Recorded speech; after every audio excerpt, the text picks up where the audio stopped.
Good morning. Stock bro ചാനലിലേക്ക് സ്വാഗതം. എൻ്റെ പേര് നൈഫ്. ഇന്ന് നമ്മൾ ചെയ്യാൻ പോകുന്ന വീഡിയോ എന്ന് പറഞ്ഞാൽ നിങ്ങളുടെ ഒരു ലൈഫ് ചേഞ്ചിങ് കണ്ടന്റ് തന്നെയായിരിക്കും. കാരണം നിങ്ങൾക്ക് ഒരുപാട് യൂസ്ഫുൾ ആയിട്ടുള്ള സാധനത്തെക്കുറിച്ചാണ് ഇന്ന് നമ്മൾ ഡിസ്കസ് ചെയ്യാൻ പോകുന്നത്. ഓപ്ഷൻ ബൈയിങ്ങിൽ നിങ്ങൾക്കൊരു കൺസിസ്റ്റൻ്റ് പ്രോഫിറ്റ് മാസം എടുക്കാൻ കഴിയുന്നില്ലെങ്കിൽ ഞാൻ ഈ വീഡിയോയിൽ പറയുന്ന കാര്യം നിങ്ങൾ ക്ലീൻ ആയിട്ട് ഫോളോ ചെയ്ത് കഴിഞ്ഞാൽ നിങ്ങൾക്ക് നല്ലൊരു പ്രോഫിറ്റബിൾ ട്രേഡർ ആവാൻ പറ്റും. പക്ഷെ അതിന് നിങ്ങൾ പറഞ്ഞ കാര്യങ്ങൾ അതുപോലെ ക്ലീൻ ആയിട്ട് ചെയ്യാൻ ശ്രമിക്കല്ല, നിർബന്ധമായും ചെയ്യണം. എന്നാൽ മാത്രമേ ഈ കാര്യം സാധ്യമാവുള്ളൂ.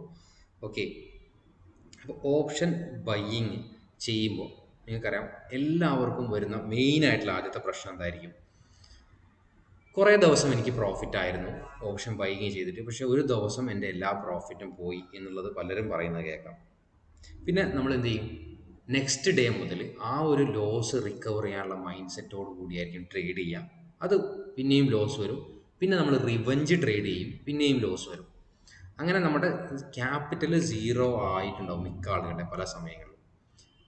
പക്ഷേ ഇതിൽ നമ്മൾ എന്താ ചെയ്യുക വെച്ചാൽ പിന്നെ നമ്മൾ കുറച്ച് കാലം വിട്ട് നിന്നിട്ട് വീണ്ടും ഫണ്ട് ആഡ് ചെയ്യും. ഫണ്ട് ആഡ് ചെയ്തിട്ട് സെയിം മിസ്റ്റേക്ക് തന്നെ വരുത്തിക്കൊണ്ടിരിക്കും. കാരണം നമ്മൾ ചിന്തിക്കും ഇനി ഫണ്ട് ആഡ് ചെയ്യുമ്പോൾ കഴിഞ്ഞ പ്രാവശ്യം എനിക്ക് സംഭവിച്ച അല്ലെങ്കിൽ ഞാൻ ചെയ്ത ആ മിസ്റ്റേക്സ് ഇനി ഞാൻ ചെയ്യില്ല, ഇനി ഞാൻ പുതിയ ഒരാളായിരിക്കും, അല്ലെങ്കിൽ പുതിയ ആ തീരുമാനങ്ങൾ ഞാൻ റോങ് ആയിട്ടുള്ള കാര്യങ്ങളൊന്നും ഇനി തുടർന്ന് ചെയ്യില്ല എന്നൊക്കെ പ്ലാൻ ചെയ്തിട്ടായിരിക്കും ഫണ്ട് ആഡ് ചെയ്യുക. പക്ഷേ എന്താണ്, പിന്നെയും ഫണ്ട് ആഡ് ചെയ്ത് കുറച്ച് ദിവസം കഴിയുമ്പോഴേക്കും ഈ ഒരു പ്രോസസ്സ് വീണ്ടും ചെയ്തുകൊണ്ടിരിക്കും. ഓക്കെ, നിങ്ങൾ ആദ്യം മനസ്സിലാക്കേണ്ട കാര്യം, നിങ്ങളുടെ ഒരു സ്വഭാവത്തെ പെട്ടെന്ന് മാറ്റാൻ നിങ്ങൾക്ക് കഴിയില്ല. നിങ്ങൾ തന്നെ ആലോചിച്ച് നോക്കൂ. പലപ്പോഴും നിങ്ങൾ പല തീരുമാനങ്ങളും തലച്ചോറിന് കൊടുക്കും. എങ്ങനെ? നാളെ മുതൽ എനിക്ക് നേരത്തെ എണീക്കണം, ജോഗിങ്ങിന് പോകണം, അല്ലെങ്കിൽ ഫുഡ് കൺട്രോൾ ചെയ്യണം, ഫിറ്റ്നസ് ഉണ്ടാവണം, അല്ലെങ്കിൽ രാത്രി നേരത്തെ കിടന്നുറങ്ങണം. ഇത്ര പല കാര്യങ്ങളും നമ്മൾ മൈൻഡിൽ, നമ്മുടെ തലച്ചോറിന് നമ്മൾ കൊടുക്കാറുണ്ട്. പക്ഷേ അത് എത്ര ആളുകൾ ഫോളോ ചെയ്യാറുണ്ട്? അത് ഫോളോ ചെയ്യണമെങ്കിൽ എന്താണ്? അസാധ്യമായ ഒരു വിൽ പവർ വേണം, അല്ലെങ്കിൽ നല്ല പ്രാക്ടീസ് വേണം, അല്ലേ? അപ്പം നിങ്ങൾക്ക് അങ്ങനെ ആ ഒരു പ്രാക്ടീസ്, നിങ്ങൾ മൈൻഡ് തലച്ചോറിന് ഒരു കാര്യം കൊടുത്ത് അത് ഫോളോ ചെയ്യാൻ കഴിയാത്ത ആളുകളാണെങ്കിൽ വളരെ ഒരുപാട് പ്രാക്ടീസ് ചെയ്യണം. എന്താണ്? ഈ ഓപ്ഷൻ ബൈയിങ്ങിൽ സക്സസ് ആവണമെങ്കിൽ നിങ്ങളുടെ തലച്ചോറിന് അത്തരം പ്രാക്ടീസുകൾ കൊടുത്തിട്ട് നിങ്ങളുടെ ക്യാരക്ടർ മാറ്റിയെടുത്ത് കഴിഞ്ഞാൽ മാത്രമേ എന്താണ് ആ ഒരു സംഭവത്തിൽ നമുക്ക് നല്ലൊരു മാറ്റം വരുള്ളൂ. അപ്പോൾ അത് എങ്ങനെയാണെന്നുള്ളതൊക്കെ നമ്മൾ വീഡിയോയിൽ പറയുന്നുണ്ട്. ഓക്കെ, അത്തരം തീരുമാനങ്ങൾ തലച്ചോറിന് കൊടുത്തിട്ട് അത് ഫോളോ ചെയ്യുന്ന ആളുകളുണ്ട് കേട്ടോ, ഇല്ല എന്നല്ല ഞാൻ പറയുന്നത്. അത്തരം ആളുകൾക്ക് കുറച്ചുകൂടി ഈസി ആയിരിക്കും കാര്യങ്ങൾ. ഇത് ഇമോഷൻ കൺട്രോൾ വരുത്താനും ട്രേഡിങ്ങിൽ സക്സസ് ആവാനുമുള്ള അധികം പ്രാക്ടീസ് ഇല്ലാതെ തന്നെ അവർക്ക് ഈസി ആയിട്ട് കാര്യങ്ങൾ സംഭവിക്കും.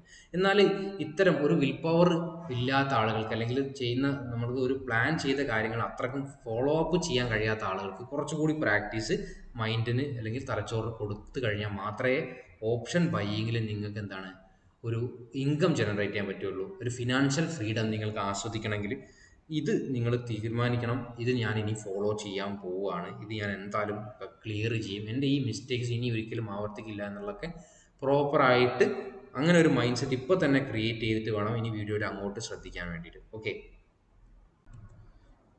ഓപ്ഷൻ ബൈയിങ്ങിൽ വിജയിക്കണമെങ്കിൽ നിങ്ങൾക്ക് ആദ്യം വേണ്ടത് നല്ല ഒരു വിൻ റേറ്റ് ഉള്ള സ്ട്രാറ്റജി. ഇപ്പോൾ സ്മാർട്ട് മണി കോൺസെപ്റ്റ് പോലുള്ള ഹൈ വിൻ റേറ്റ് ഉള്ള സ്ട്രാറ്റജി തന്നെ വേണമെന്നില്ല. ഇപ്പോൾ നോർമലി പല സ്ട്രാറ്റജികൾ മാർക്കറ്റിലുണ്ട്. നിങ്ങളൊക്കെ യൂസ് ചെയ്യുന്ന സ്ട്രാറ്റജികളോ അല്ലെങ്കിൽ ഒരുപാട് സ്ട്രാറ്റജികൾ, അതിൽ ഏത് സ്ട്രാറ്റജിയും ഒരു വിൻ റേറ്റ് അറ്റ്ലീസ്റ്റ് ഒരു 50% എബോവ് ഉള്ള സ്ട്രാറ്റജി ആദ്യം വേണം. പക്ഷേ ഇതൊക്കെ നിങ്ങളെ വിജയിപ്പിക്കാനുള്ള ഘടകം എന്ന് പറഞ്ഞാൽ 20% ഇത് നിങ്ങളെ ഹെൽപ്പ് ചെയ്യുമെന്നുള്ള കാര്യമാണ്. ബാക്കി 80% കുറിച്ചാണ് ഇനി നമ്മൾ പറയാൻ പോകുന്നത്. അതിൽ 80% നമ്മളെ നിയന്ത്രിക്കുന്ന ഒരു കാര്യം എന്താ വെച്ചാൽ, ഒന്ന് നമ്മുടെ റിസ്ക് റിവാർഡും പൊസിഷൻ സൈസിങ്. ഇപ്പോൾ പൊസിഷൻ സൈസിങ്ങിനെ കുറിച്ച് ഞാൻ ആദ്യം ജസ്റ്റ് പറയാം. അതിനേക്കാളും ഹൈലി ഇമ്പോർട്ടൻ്റ് ആയ കാര്യമാണ് ലാസ്റ്റ് പറയാൻ പോകുന്നത്. പൊസിഷൻ സൈസിങ് എന്ന് പറഞ്ഞാൽ ഒരു ട്രേഡിൽ നിങ്ങൾ ഒരു ട്രേഡ് ചെയ്യുമ്പോൾ ഒരു ലോട്ട് വെച്ചിട്ടാണെങ്കിൽ ആ ഒരു മന്തോ അല്ലെ ആ ഒരു കൊല്ലം മുഴുവൻ ആ ഒരു ലോട്ട് വെച്ച് തന്നെ ചെയ്യണം. അതിൽ നിന്ന് ഒരു പടി മുകളിലേക്കോ താഴേക്കോ പോകാനോ പാടില്ല. അതുപോലെ നിങ്ങളൊരു ട്രേഡ് ലോസ് വന്നാൽ ആവറേജ് ചെയ്ത് ലോട്ട് കൂട്ടി അങ്ങനത്തെ ഒക്കെ ഒരിക്കലും അങ്ങനെയൊക്കെ ഒരു മൈൻഡ് സെറ്റ് ഉണ്ടെങ്കിൽ നിങ്ങൾ ട്രേഡിങ്ങിൽ വിജയിക്കില്ല എന്നുള്ള കാര്യം ഉറപ്പാണ്. അപ്പോൾ ആ ഒരു കാര്യം നിങ്ങൾ ഫസ്റ്റ് ക്ലിയർ ചെയ്യുക. ഞാൻ എത്ര ലോട്ട് വെച്ചാണോ ചെയ്യുന്നത് അത് കൺസിസ്റ്റൻ്റ് ആയിട്ട് സെയിം ലോട്ട് വെച്ച് തന്നെ ചെയ്യുള്ളൂ എന്നുള്ളത് ഒരു കാര്യം. അത് കുറച്ചും കൂടി ഈസി ആയിരിക്കും പല ആളുകൾക്കും ഫോളോ ചെയ്യാൻ വേണ്ടിയിട്ട്. പിന്നെ നമ്മുടെ ക്യാപിറ്റലിൻ്റെ ഒരു ട്രേഡിലെ നിങ്ങളുടെ ഒരു ദിവസത്തെ ലോസ് ക്യാപിറ്റലിൻ്റെ 1.2 1.5% 2% റേഞ്ചിൻ്റെ ഉള്ളിലായിരിക്കണം. അതിൽ കൂടാൻ ഒരിക്കലും പാടില്ല. ഈ രണ്ട് കാര്യം ഓക്കെയാണ്. ഇതെങ്ങനെ ഫോളോ ചെയ്യാന്നുള്ളത് കൂടെ ഞാൻ പറയാം. ഓക്കെ, ഇനി ഹൈലി ഇമ്പോർട്ടൻ്റ് ആയിട്ടുള്ള കാര്യമാണ് നമ്മൾ പറയാൻ പോകുന്നത്. ആദ്യം തന്നെ നമ്മളൊരു ട്രേഡ് തുടങ്ങുന്നതിന് മുമ്പ് എക്സലിൽ മാർക്ക് ചെയ്ത് വെക്കാം. ഇന്നത്തെ എൻ്റെ ലോസ് 2% അല്ലെങ്കിൽ 1.5. മാക്സിമം ഇന്ന് ഞാൻ എടുക്കുന്ന ട്രേഡ് ഒരു ട്രേഡ്, അല്ലെങ്കിൽ ചില ആളുകൾക്ക് 2 ട്രേഡ്, അല്ല അതിലപ്പുറത്തേക്ക് ചെയ്യാൻ പാടില്ല. ഇപ്പോൾ 2 ട്രേഡ് ചെയ്യുന്ന ആളുകളാണെങ്കിൽ 2 ട്രേഡ്. ഇന്നത്തെ എൻ്റെ മാക്സിമം 2 ട്രേഡ്സ്. അത് കുറച്ചും കൂടി ഈസി ആയിരിക്കും ഈ ഒരു മെത്തേഡ് ഫോളോ ചെയ്യാൻ. കാരണം അതുകൊണ്ടാണ് ഞാൻ ഇങ്ങനെ പറയാൻ കാരണം. 2 ട്രേഡ് ഇന്ന് എക്സലിൽ കീപ്പ് ചെയ്യുക. ഈ കാര്യം, ഇന്ന് എനിക്ക് 2 ട്രേഡിംഗ് ഓപ്പർച്യൂണിറ്റി ഉള്ളൂ. അപ്പോൾ ഞാൻ എന്ത് ചെയ്യണം? എൻ്റെ ഒരു സിസ്റ്റം പ്രകാരം എനിക്കൊരു ട്രേഡ് അവസരം കിട്ടാൻ വേണ്ടിയിട്ട് ഞാൻ ഒരുപാട് കാത്തു നിൽക്കും. ഞാൻ മൈൻഡിൽ സെറ്റ് ചെയ്ത ഏരിയയിൽ എത്തുമ്പോൾ മാത്രമേ ട്രേഡ് എടുക്കൂ. കാരണം എനിക്കറിയാം ഇന്ന് എനിക്ക് 2 അവസരം അല്ലെങ്കിൽ ഒരു അവസരമാണുള്ളത്. ആ ഒരു അവസരത്തിൽ ഞാൻ പ്രോഫിറ്റ് എടുക്കണം അല്ലെങ്കിൽ ലോസ് എടുക്കണം. ഈ 2 കാര്യമല്ല. ഒരു ട്രേഡ് നമ്മൾ പ്ലാൻ ചെയ്ത പോലെ നമ്മുടെ ഏരിയയിൽ മാർക്കറ്റ് എത്തിക്കഴിഞ്ഞാൽ നേരെ ട്രേഡ് എടുക്കുക. വേറെ ഒന്നും പിന്നെ ഫിയർ ഉണ്ടാവരുത്. കാരണം പല ആളുകൾക്ക് മുൻപേ സംഭവിച്ച ഫിയേഴ്സ്, ട്രേഡിങ്ങിൽ സംഭവിച്ച ഫിയേഴ്സ് കാരണം നല്ല ഓപ്പർച്യൂണിറ്റി കിട്ടിയാലും ട്രേഡ് എടുക്കാതെ പിന്നെയും മാർക്കറ്റ് അവിടെ നിന്ന് മൂവ് ചെയ്യുന്നതിന് ശേഷം പ്രീമിയം ഒക്കെ മൂവ് ചെയ്തിട്ടായിരിക്കും ട്രേഡ് എടുക്കുക. നമ്മളൊരു സിസ്റ്റത്തിൽ വിശ്വസിക്കുന്നുണ്ടെങ്കിൽ ആ ഒരു സിസ്റ്റത്തിൻ്റെ ഏരിയയിൽ മാർക്കറ്റ് എത്തിക്കഴിഞ്ഞാൽ അവിടെ നിന്നൊരു ട്രേഡ് എടുക്കുക. നമ്മുടെ സ്റ്റോപ്പ് ലോസ് ഫിക്സ് ചെയ്യുക, ടാർഗറ്റ് ഫിക്സ് ചെയ്യുക. അതിനുശേഷം വേണമെങ്കിൽ നിങ്ങൾക്ക് പോർട്ട്ഫോളിയോയിൽ നോക്കാതെ ട്രേഡിംഗ് വ്യൂവിൽ നോക്കിയിരിക്കും. കാരണം ഇമോഷണലി വലിയ പ്രോബ്ലം കുറക്കാം, അത് ഹെൽപ്പ് ചെയ്യും. ട്രേഡിംഗ് വ്യൂവിൽ നമ്മളൊരു ടാർഗറ്റ് ഏരിയ സെറ്റ് ചെയ്തു, അല്ലെങ്കിൽ ഒരു സ്റ്റോപ്പ് ലോസ് ഏരിയ സെറ്റ് ചെയ്തിട്ടെങ്കിൽ അവിടെ എത്തിക്കഴിഞ്ഞാൽ നേരെ വരിക, എക്സിറ്റ് ചെയ്യാം. 2 കാര്യത്തിന് നമുക്ക് പിന്നെ എക്സ്പീരിയൻസ് ആവുന്നതിനനുസരിച്ച് ട്രേഡിംഗ് മെത്തേഡൊക്കെ ഫോളോ ചെയ്യും. ഇനീഷ്യൽ സ്റ്റേജിൽ നിങ്ങൾ അതൊന്നും ചെയ്യേണ്ട. ജസ്റ്റ് 2 കാര്യത്തിൽ ഫോക്കസ് ചെയ്യുക. നിങ്ങൾ ഒരു ലെവൽ മാർക്ക് ചെയ്യുക ട്രേഡിംഗ് വ്യൂവിൽ, സ്റ്റോപ്പ് ലോസും ടാർഗറ്റും. ഈ 2 കാര്യങ്ങളും ഫിക്സ് ചെയ്ത് കഴിഞ്ഞാൽ അവിടെ എത്തുന്ന സമയത്ത് നിങ്ങൾ എക്സിറ്റ് ചെയ്യുക എന്നുള്ളതാണ് ഇതിൻ്റെ മെയിൻ. ആ ഒരു സംഭവം നിങ്ങൾക്ക് ഫോളോ ചെയ്യാൻ കഴിയുന്നുണ്ടോ, നിങ്ങൾക്ക് സക്സസ്ഫുൾ ആവാം. അല്ലെങ്കിൽ നിങ്ങൾ ട്രേഡിംഗ് സ്റ്റോപ്പ് ചെയ്യായിരിക്കും ഏറ്റവും ബെറ്റർ. കാരണം നിങ്ങളുടെ അക്കൗണ്ട് ഇങ്ങനെ കാലിയായിക്കൊണ്ടിരിക്കും, ഒരിക്കലും പ്രോഫിറ്റബിൾ ആവില്ല. നിങ്ങൾക്കറിയാം, നമ്മൾ ട്രേഡ് ചെയ്യുന്നത് ഹൈലി ക്വാളിഫൈഡ് ആയിട്ടുള്ള വലിയ വലിയ ഇൻസ്റ്റിറ്റ്യൂഷൻസിൻ്റെ കൂടെയാണ്. അപ്പോൾ നമ്മൾ ഒരുപാട് ഇത്തരം കാര്യങ്ങളിൽ സ്റ്റിക്ക് ഓൺ ചെയ്തിട്ടില്ലെങ്കിൽ നിങ്ങളുടെ അക്കൗണ്ട് 0 ആവുന്നുള്ള കാര്യം 100% ഉറപ്പാണ്. അപ്പോൾ ഒരു ദിവസത്തെ നിങ്ങളുടെ ട്രേഡ് 2 എന്നുള്ളത് ഫിക്സ് ചെയ്തിട്ട് അത് ഫോളോ ചെയ്യാനുള്ള മൈൻഡ് സെറ്റ് ഉണ്ടാവണം. പിന്നെ ഇതിൻ്റെയൊക്കെ തുടക്കം എവിടെയാണെന്ന് വെച്ചാൽ, അത് കൺട്രോൾ ചെയ്യാൻ വേണ്ടിയിട്ട് നമ്മൾ ഈ 2 ട്രേഡ് എന്നുള്ള പ്ലാൻ വന്ന് ഒരു ലോസിങ് ഡേയിൽ, നമുക്കൊരു ട്രേഡ് ഫസ്റ്റ് ട്രേഡ് ലോസ് വന്ന ദിവസം നമ്മുടെ ഇമോഷൻസിനെ നമുക്ക് കൺട്രോൾ ചെയ്യാൻ കഴിയില്ല. നമുക്കത് ഗ്രീൻ ആവണം. നമ്മുടെ പോർട്ട്ഫോളിയോ എന്നുള്ള ചിന്തയിലാണ് പിന്നീടുള്ള ട്രേഡ്സ് ഒക്കെ മിസ് വരിക, അല്ലെങ്കിൽ വലിയ ലോസ് അന്നത്തേക്ക് എത്താം. ഇതൊക്കെ കൺട്രോൾ ചെയ്യാൻ നമ്മളെ സഹായിക്കും. കൂടാതെ 2 ട്രേഡ് പെർ ഡേ അല്ലെങ്കിൽ ഒരു ട്രേഡ് പെർ ഡേ എന്നുള്ള സിസ്റ്റം വെച്ച് കഴിഞ്ഞാൽ നമ്മുടെ ബ്രോക്കറേജ് ഒരു വിധം നമുക്ക് എന്താണ് കൺട്രോൾ ചെയ്യാൻ നമ്മളെ ഹെൽപ്പ് ചെയ്യും. ഒരുപാട് കാര്യങ്ങൾ നമ്മളെ ഗുണം ചെയ്യുന്നുണ്ട്. നിങ്ങൾ ഇത് ഫോളോ ചെയ്യണം എന്നുള്ളതാണ്. ഇത് കറക്റ്റായിട്ട് നിങ്ങളൊരു 3 മാസം ഫോളോ ചെയ്യാം.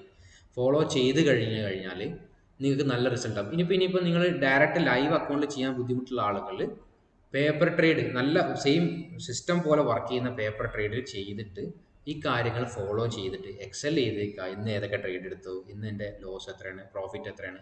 അത് ലോസ് വന്നു കഴിഞ്ഞാൽ നിർത്തുക, സ്റ്റോപ്പ് ചെയ്യുക. അത്രേ ഉള്ളൂ നമുക്ക് ചെയ്യാനുള്ള കാര്യം.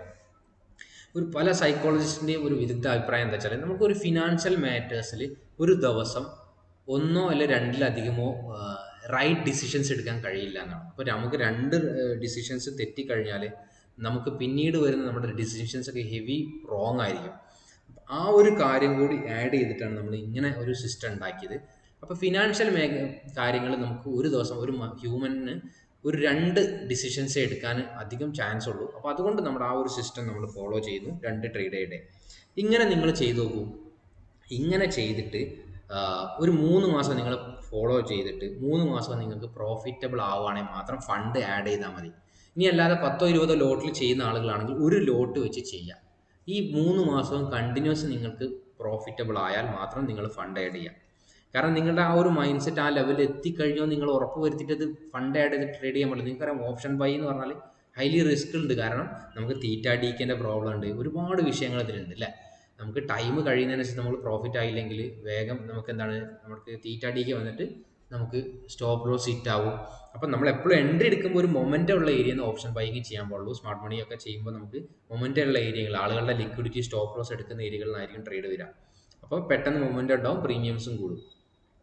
അപ്പോൾ ഇത്തരം കാര്യങ്ങൾ കറക്റ്റായിട്ട് നിങ്ങൾ ഫോളോ ചെയ്യൂ. 3 മാസം ഫോളോ ചെയ്തിട്ട് നോക്കൂ. നിങ്ങളുടെ റിസൾട്ട് ട്രേഡിംഗ് കരിയറിൽ നല്ല മാറ്റം ഉണ്ടാവും. മാറ്റം ഉണ്ടെങ്കിൽ എനിക്ക് കമൻസിൽ അറിയിക്കുക, അല്ലെങ്കിൽ ഇതിൽ എന്തെങ്കിലും സംശയം ഉണ്ടെങ്കിൽ കമൻസിൽ ചോദിക്കുക. വീഡിയോ ഇഷ്ടപ്പെട്ടാൽ ലൈക്ക് ചെയ്യുക.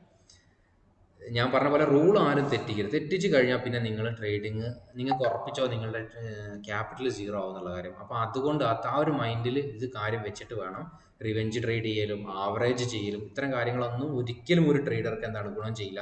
ഒരു ട്രേഡ് എടുത്തു കഴിഞ്ഞാൽ നമുക്കൊരു ഫിക്സ് സ്റ്റോപ്പ് ലോസ് വേണം. അത് സംഭവിച്ചാൽ അത് അംഗീകരിക്കാനുള്ള ഒരു മൈൻഡ് വേണം. എനിക്ക് ഇന്ന് ലോസാണ്, ഓക്കെ, സമ്മതിച്ചു. നാളെയും മാർക്കറ്റ് ഉണ്ട്, മാർക്കറ്റിൽ ഒരുപാട് ഓപ്പർച്യൂണിറ്റി ഉണ്ട്. ഒരു 20 പോയിന്റ് പോയാൽ നമുക്ക് കുഴപ്പമില്ല. 50-100 പോയിന്റ് എടുക്കാൻ പറ്റിയ ദിവസങ്ങളുണ്ട് മാർക്കറ്റിൽ. എന്തിനാണ് ടെൻഷൻ ആവുന്നത്? അപ്പോൾ നമുക്ക് ആ ഒരു ക്യാപിറ്റൽ ലൂസ് ആവാതിരിക്കണമെങ്കിൽ നമ്മുടെ ക്യാപിറ്റൽ 1.5 അല്ലെ 2% താഴെ ഒരു ദിവസം ലോസ് വന്നാലേ നമുക്ക് എന്താണ് പ്രോബ്ലം ഇല്ലാതെ. അല്ലാതെ നമ്മളൊരു ഫുൾ എമൗണ്ട് വെച്ച് ട്രേഡ് ചെയ്തിട്ട് ക്യാപിറ്റലിൻ്റെ 20% നഷ്ടം ഒരു ദിവസം കൊണ്ട് തന്നെ വന്നു കഴിഞ്ഞാൽ പിന്നെ നമുക്ക് ട്രേഡ് ചെയ്യാൻ കഴിയില്ല. അപ്പോൾ ഇത്തരം കാര്യങ്ങളിലൊക്കെ ഒരു ഒരു വൃത്തിയിൽ നമ്മൾ ഒരു ഡിസിപ്ലിൻ കീപ്പ് ചെയ്യൂ. ജേർണൽസ് പ്രിപ്പയർ ചെയ്ത് എക്സലിൽ നോട്ട് ചെയ്ത് എല്ലാ കാര്യങ്ങളും ചെയ്യൂ. ഒരു ഡിസിപ്ലിൻ കൊണ്ടുവന്നാൽ മാത്രമേ സക്സസ്ഫുൾ ആവാൻ കഴിയുള്ളൂ എന്നുള്ള കാര്യം ഉറപ്പാണ്. എനിവേ, വീഡിയോ ഇഷ്ടപ്പെട്ടിട്ടുണ്ടെങ്കിൽ ലൈക്ക് ചെയ്യാം. Thank you for watching. By.